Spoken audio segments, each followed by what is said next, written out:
മത്തായി എഴുതിയ സുവിശേഷം 5-ാം അധ്യായം 14-ാം വാക്യം. നിങ്ങൾ ലോകത്തിന്റെ വെളിച്ചമാകുന്നു.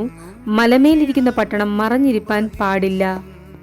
കർത്താവായ യേശുക്രിസ്തു ലോകത്തിലെ മനുഷ്യ സമൂഹത്തെ നോക്കി പറയുകയാണ്, നിങ്ങൾ ലോകത്തിന്റെ വെളിച്ചമാകുന്നുവെന്ന്. ലോകത്തിന് വെളിച്ചമാകുവാൻ വേണ്ടിയാണ് ദൈവം മനുഷ്യനെ സൃഷ്ടിച്ചത്.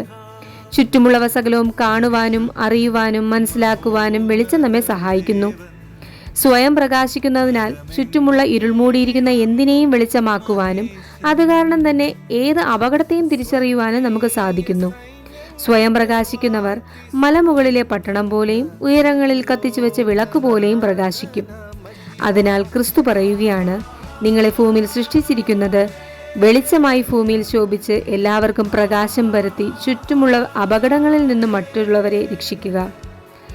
അങ്ങനെ നമുക്ക് ലോകത്തിന്റെ വെളിച്ചമായി, സഹായമായി, ഇരുളൊട്ടുമില്ലാത്തവരായി, എല്ലാവർക്കും പ്രയോജനമുള്ളവരായി ഭൂമിയിൽ ജീവിക്കാം.